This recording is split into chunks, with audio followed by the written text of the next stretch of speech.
What is it about a dynamic duo that we as a culture love so much? Sure, it can be satisfying and fun to watch one person beat the bad guy, but there is just something about a team of two that gets us excited. So, what is it exactly that draws us into these team-ups?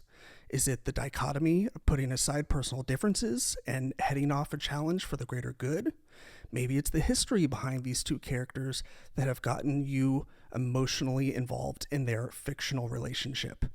It can also be a lot of fun to see two people who started out as disliking each other, but eventually grow to accept and maybe even like or love each other.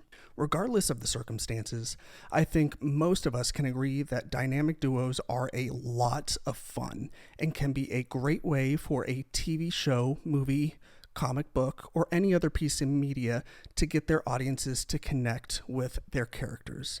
Today on the podcast, this is exactly what we will be exploring. My amazing wife, Lindsay, and I will be naming a few of our favorite fictional dynamic duos and discussing exactly what makes their relationship so special.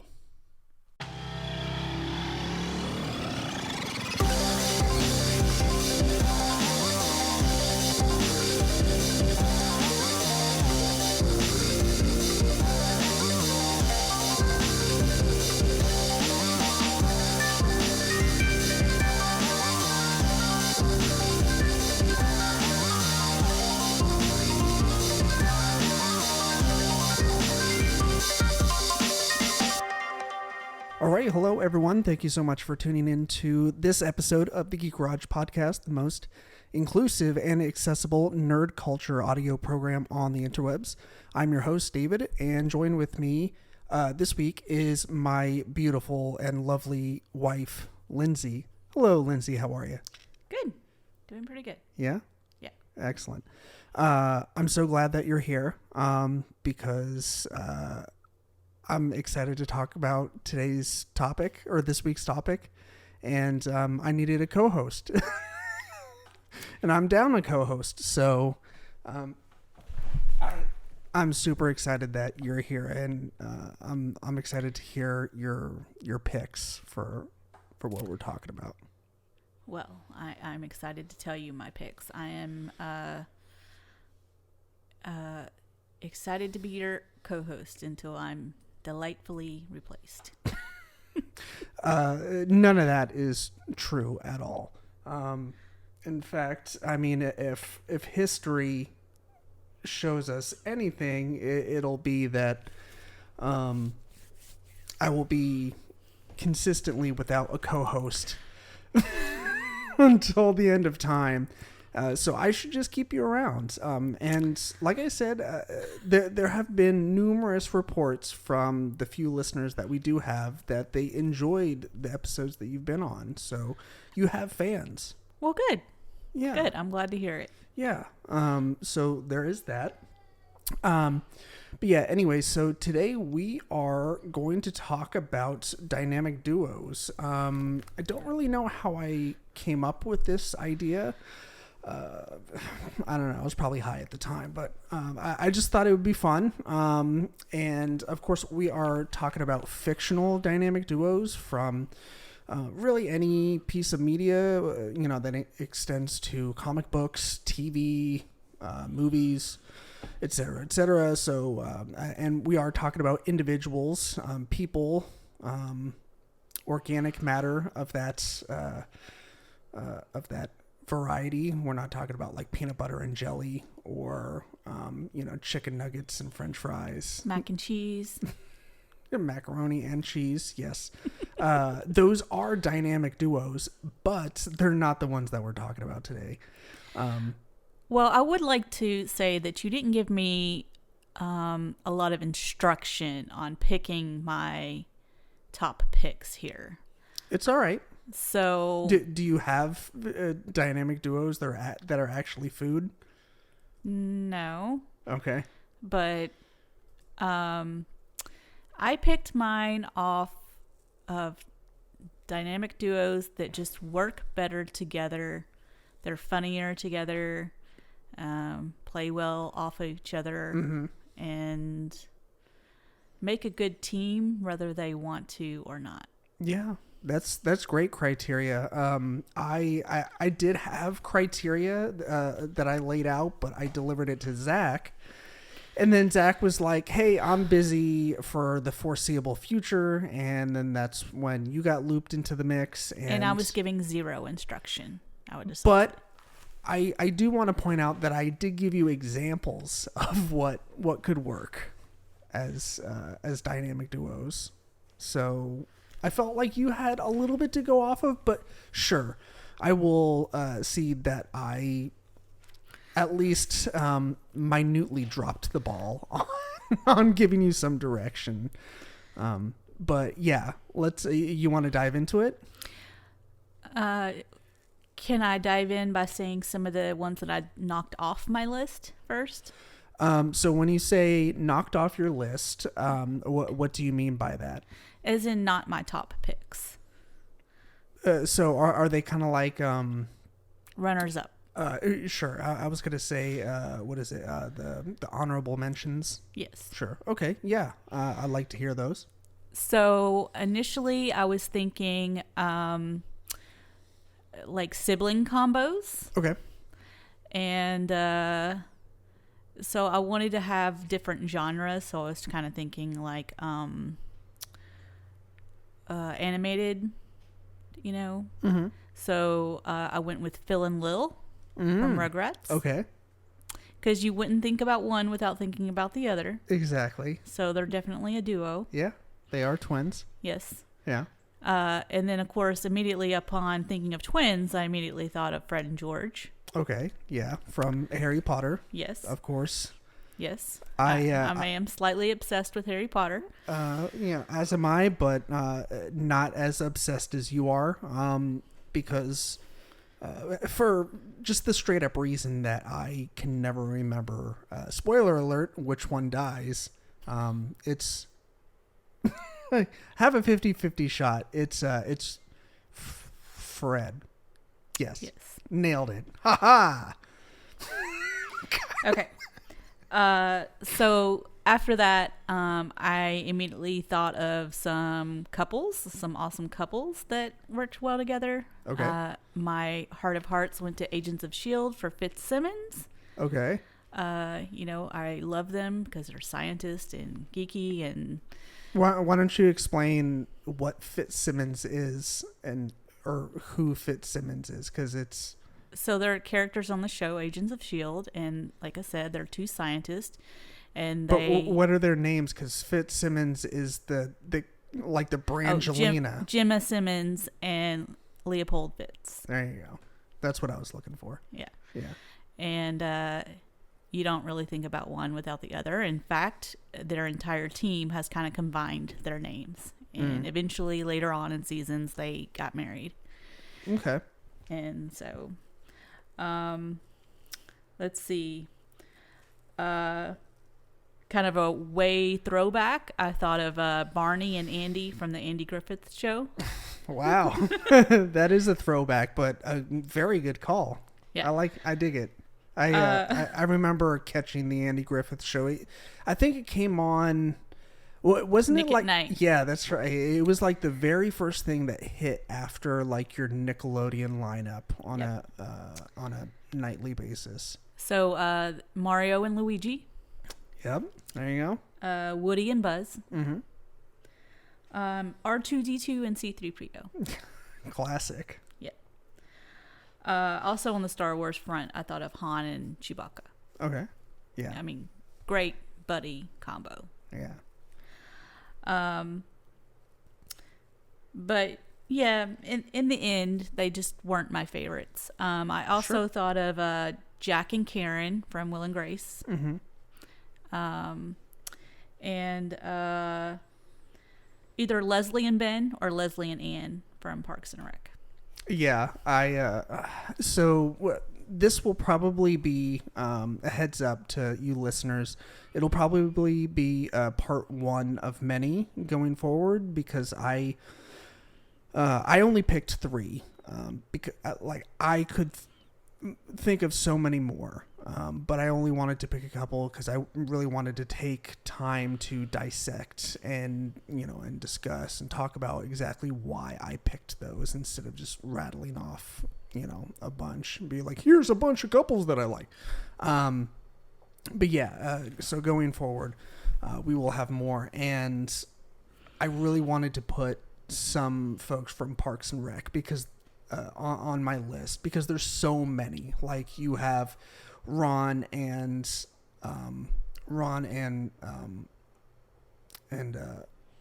April, and you have April and Donna, and you, like you said, you have Leslie and Ben, Leslie and Ann and Chris. April and Andy. You have Tom and Donna. Yeah, it's just like the combinations of the duos are endless. Like they all have such unique pairings to each other. So yeah, that's one of the many reasons why it's such a great show. But yeah,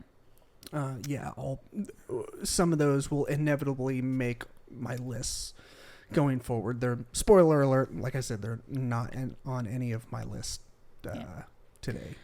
Well, another one that I thought of was Sam and Dean from Supernatural. Okay. Yeah, that's a good one. Yeah, but just, it's just not a show that has stolen my heart. No. So, I mean, I like it. Mm-hmm. I don't dislike it. I just... Yeah, it at the same time, it definitely seems like a show that you'd really like, but at the same time, like, I understand why it's not at the forefront of your, your favorite canon. Yeah. Are we still rattling off your honorable mentions? No, I mean, we can be done. I was just out of curiosity. Like, I wasn't sure if you had yet gotten to the meat and taters of your real picks. No. Okay, cool. I didn't know if you wanted to go first. Sure, I'll go first with one of mine. Okay, so my first pick is Steve Rogers and Bucky Barnes. And I picked them. So if I was a good podcast host, I would have given you the criteria that I laid out. The criteria isn't super strict and doesn't really mean much anyways, but the criteria that I did lay out was like simply state your dynamic duo, why did you choose them, and what describe in your opinion what makes their relationship special and makes it stand out from others within either that show or just in general, what makes it stand out.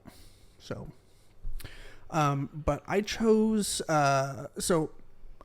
obviously Steve and Bucky are, not just from the MCU, they're from, originally from the comic books, but I am not super familiar with Steve and Bucky from the comic books, mostly just from the MCU. So, that's where I am drawing my characters and the characterization from. Do you have something to say? Yeah. Okay. So wouldn't Bucky be kind of like the Yoko of the whole, like, Avengers? I don't follow. Meaning he broke them up because of Steve trying to stand by Bucky. I mean, that's an oversimplification, one, and historically speaking, there is a mischaracterization of Yoko Ono and the fact that she broke up the Beatles, and that's actually not true at all. I don't do music, and I definitely don't know that much about the Beatles. That was strictly a reference that I have. That was my Ben Wyatt moment where he's like, okay, I don't even have time to tell you exactly how wrong you are. Actually, it's gonna bother me if I don't. Now, while the Lannisters are not magical, But yeah. Anyways, getting back to the topic at hand.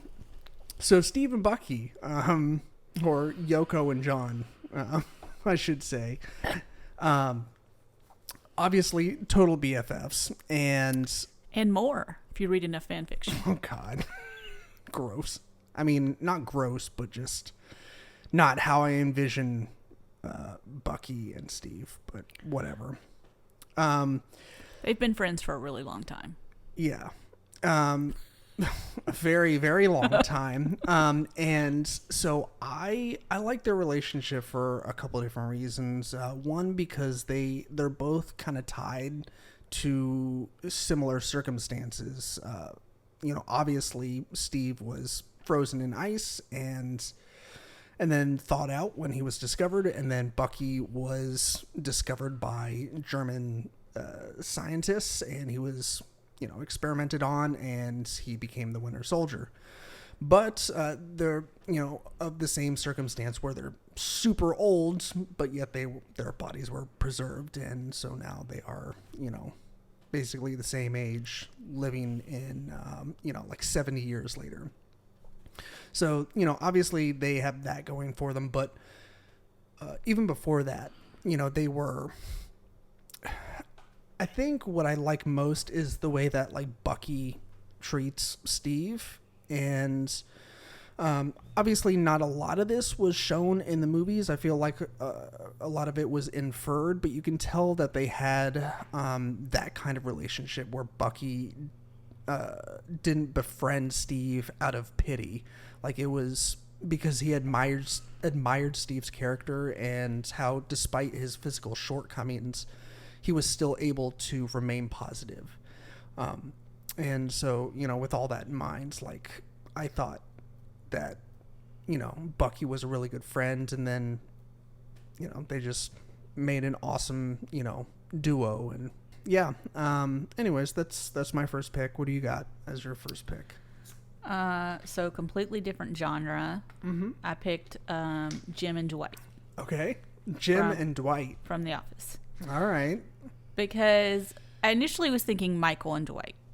Okay. But I really think like Jim and Dwight are what really made the first seasons of the show.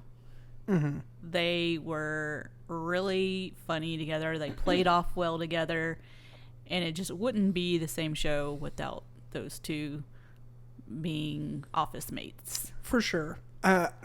So they just made each other better. They made the show better. Mm-hmm. And that's why I picked those two. Yeah. They didn't intentionally work well together, but they both intentionally made the show better, I guess. Yeah. No, I totally get that. Like, I feel like Jim and Dwight, they do make a good pair. And I feel like we didn't get a lot of Jim and Dwight, like, good episodes. Like, what am I trying to say? Like, when they're actually not friends, but not fighting with each other and not, like, pranking each other. Like, I feel like the show did a pretty decent job of inferring that those times actually exist. Because, you have episodes where, like, when they forgot Kelly's birthday, and so they have to work together and, figure out what to do. And then they go on the sales call, and little things like that where you realize that, they don't hate each other, like, all the time. Like, it's like the pranking is just kind of like a footnote in their relationship. Yes. Yeah. So good call. Yeah. Anything else to add there? Nope. Okay. It was just one of my favorite shows, and one of that stuck out to me, and that wasn't like an obvious pick, I guess. Sure. Okay, so for my second pick, I got Batman and Jim Gordon. As far as iterations go, I mainly chose, Batman and Jim Gordon from regarding the comic books, Year One, Long Halloween, Hush, and then from the movies, the Nolan trilogy, and the new The Batman from this year, 2022. And I've always admired the character of Jim Gordon because he knows that He knows Batman. He does know Batman. And he also knows that life is fucking complicated and nothing is in black and white. Like, with all the corruption in Gotham, between the police department and the gangsters that, quote unquote, run the city, like, he feels that Batman is more than just necessary evil. Like they always had, like, Batman and Gordon have had this this relationship. Like, to Bruce, Gordon represents the potential that Gotham has within itself to rise up and be better. And what ends up making this such a good dynamic duo is these two characters' recognition that they live in a wildly imperfect world. One in which they have to resort to, like, drastic measures, quote unquote, where you are a detective or a commissioner, and because you can't count on your own police department because there are people on the inside, officers that are corrupt, you have to resort to relying on a vigilante that wears a cape and cowl and runs around at night, beating the shit out of bad guys. But all that said, like, I love their relationship and their mutual respect for one another. And I don't know, like I said, I think maybe if I had to pick one, like, the Nolan trilogy is probably pretty up there. Like, I just think that what's his name, Gary Oldman did a fantastic job as Jim Gordon. And yeah, I don't know. That's my second pick.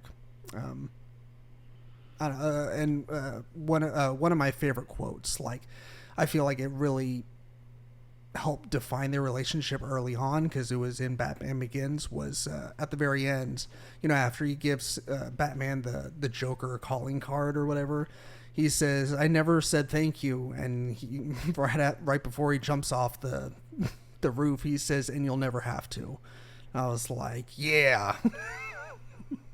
Like, I don't know, it just, to me, that really helped, like, define their relationship and kind of I don't know, kind of a special way. So anyways, what's your second pick?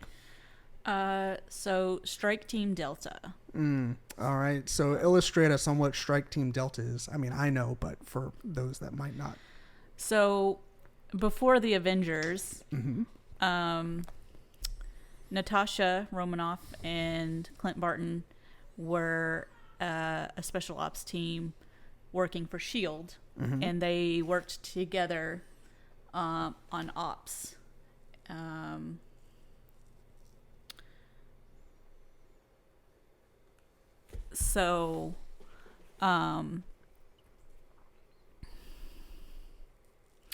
Yeah, they're just one of my favorites. I really thought that they were going to actually delve into, like, them having a relationship, like they have in the comics in the past, especially, like, in the first Avengers movie. Obviously, you see Natasha out in the field, and she's like, "Hey, I'm working," when Coulson calls. Yeah. But she immediately drops everything once she knows that Barton's in trouble. Right. So, why are you interrupting me? This moron is giving me everything. Yeah, exactly. Yeah. And you see it a little bit in the next Avengers movie as well.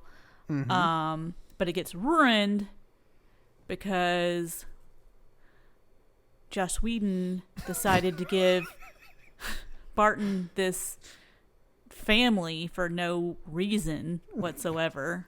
I mean, that's also part of a comic illustration, but I think it would have been better if they would have stuck with the Clint Tasha, but yeah, that's just me. But I just think they, like, when you read the comics, they just work really well together. They trust each other. They both came from backgrounds where they've been like stabbed in the back, and they've learned to overcome that and put their trust in each other. Yeah. You don't think that the relationship works better as a platonic dynamic duo rather than being romantically involved? It can. There's a lot of fan fiction out there where it's like yeah, I'm sure. Where it's a kind of a throuple. Oh yeah, that's right. Type situation where it's Mockingbird, which is Clint's wife, and Black Widow and Clint. I bet that's hot. Does it get steamy? Yeah. Steam heat. Yeah. But that's not always the parts that I like. I honestly like an even mix of steamy bits as well as like plots. Sure. In my fan fiction. Right. Yeah. Exactly. You don't want someone just showing up, be like, "Hey, did someone order a pizza?" Exactly. Wow, chicka wow wow. Hey, did someone order a Tesseract? Yeah, that's terrible. Yeah. And so yeah. I like them as friends. I think they're better as a couple, but I just think they're a good duo and they look out for each other. And I think even in like the movie, you can kind of see like they're looking out for each other before any of the other Avengers. Yeah, like they're gonna make sure that they make it out. Yeah. First. So. No, I definitely. And wholeheartedly agree with you on that because I'll go ahead and admit it. I guess spoiler alert for anyone listening that might not have seen Avengers Endgame yet. I was affected more by the death of Natasha than I was Tony. Don't get me wrong. I cried when Tony died, but it was his time to go. That was his destiny within the canon. I don't think it was necessarily Natasha's destiny to do that, but that was just her character. Like she was willing to do whatever it takes. Like Cap said, whatever it takes. Yeah, and you felt that in that scene. The loss of her life was more than that. It was Clint losing a partner, for a partnership that lasted a really long time, like you said. Yeah. So, that's solid pick right there. You got any more thoughts before we move on to my third one? Nope. Okay. So my third and final one, I wanted to go a little bit lighter since my first two were a little bit more on the serious side. Dale Doback and Brennan Huff from Step Brothers. You have to call me Dragon. Well, you have to call me Nighthawk. So I like this relationship because other than it's just straight up absurdity, is the fact that like most, if not all of us have had one of these friendships in the past or presently where you and a friend started out maybe not as enemies, but you didn't necessarily like each other. And then you bond over something like hating someone, like the one that they call Derek. Like, bow, bow, I'm Derek. Yeah, so like bonding over someone that you absolutely fucking hate or something that you hate, like that's just, it feels like a very human thing to bond with someone over like a mutual dislike of someone or something. I thought that this movie presented that in a very funny and interesting light. But there are other fun takeaways from the movie, like the power of collaboration, like prestige worldwide, wide. wide. Like yesterday, we put liquid paper on a bee, and it died.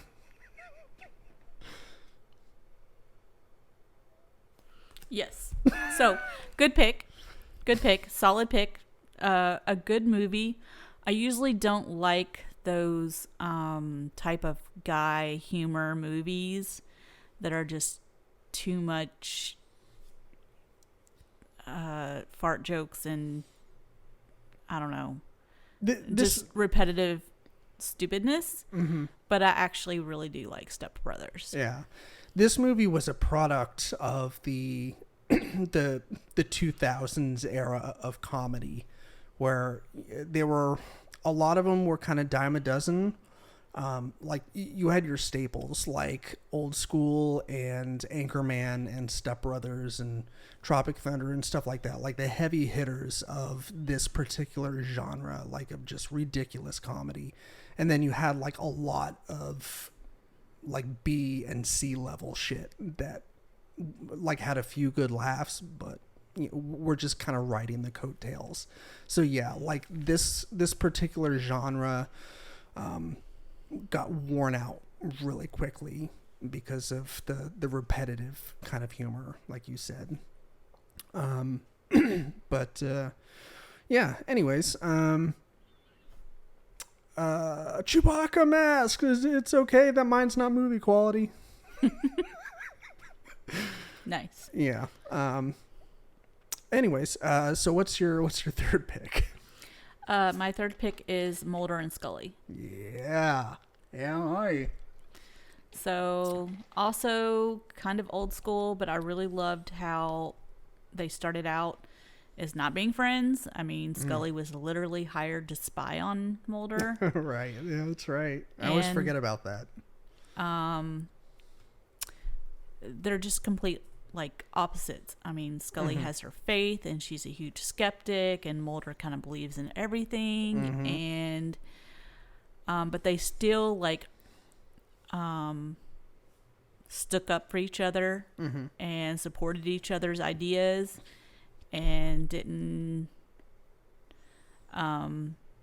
like if they're talking to their boss, you know, Scully completely doesn't agree with Mulder, but she doesn't say anything. She just nods and kind of goes with it.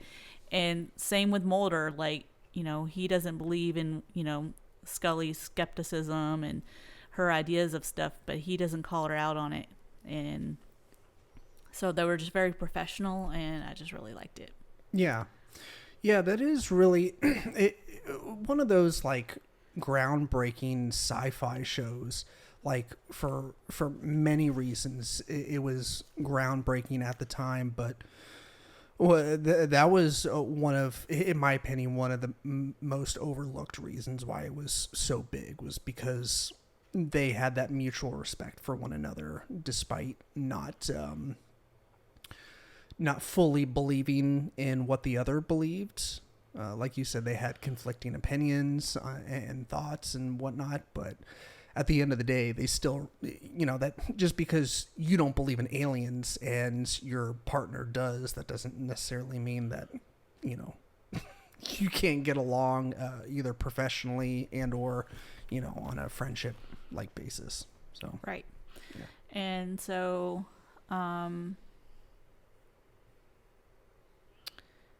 yeah, I just really liked how they balanced each other out, and they still did everything in their power to remain like respectful to each other, and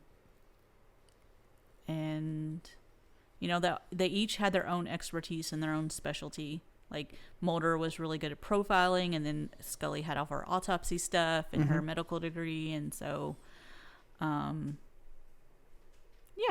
yeah, I just appreciated them. Yeah, that's another great thing about, you know, those duos where the two people aren't so similar. Like it seems like a lot of the time they have more things not in common than they do in common, but they end up complementing each other and you know, complementing each other's strengths and weaknesses, and that's what makes them a great team, is that Which is why I didn't have Fitzsimmons in this spot, because like they are like the same person. they are very similar in like where they come from and their backgrounds and things like that.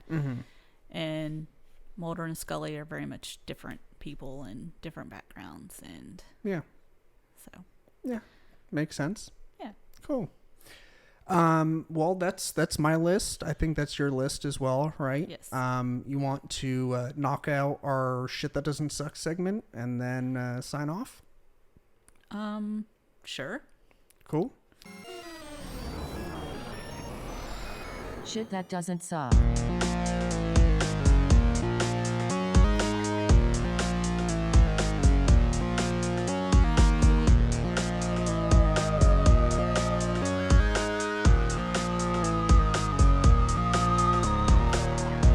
So I've been obsessively playing Horizon Forbidden West lately.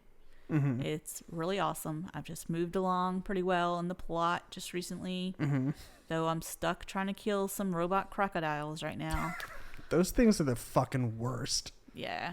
Like I just got some fire arrows though, so I've got it. Oh, well, that's good. That'll go a long way.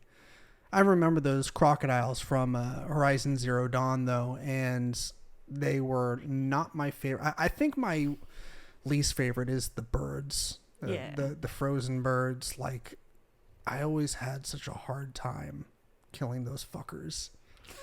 Yeah. But, the detail and the scenery is nice. The plot is still really good. Yeah. And the open world concept, and I'm really enjoying it.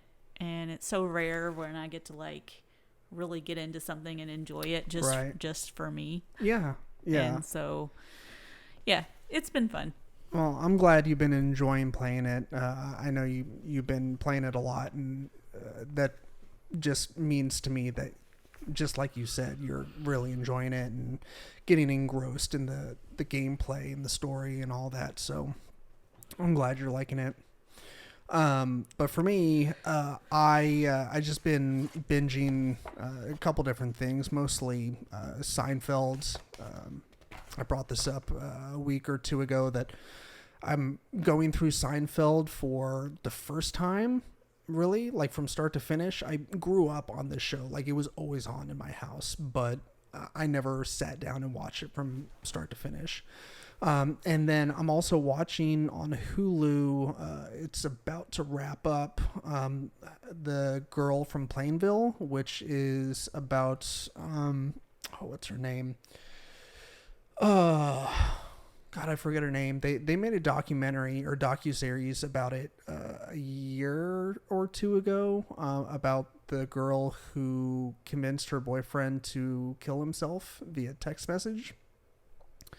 And it is. I was mainly interested in watching it to see if it came off as more of a cash grab or if it was actually genuine and seemed to further the story, or like expose more detail that maybe had come to light after the documentary had wrapped up filming and all that. And I'm not sure about any new information, but it's definitely interesting. I think the last episode is going to air next Sunday or Monday. So we'll see. But anyways, I think that's going to do it, right? Yeah. Cool. So listeners, thank you so much for tuning in. Be sure to subscribe to the podcast if you haven't already. Leave us a rating and review on, Apple Podcast, Amazon, Stitcher, Spotify. I think those are like the big four. Check out our Etsy shop where we make all kinds of cool, well, it's mostly tumblers. There will be links for all this below in the description. Check us out on social media. We have we're mostly active on Facebook. We do post to everything, but we have a Facebook group where we have like interactions with our listeners, and we do polls and stuff for upcoming episodes and all that.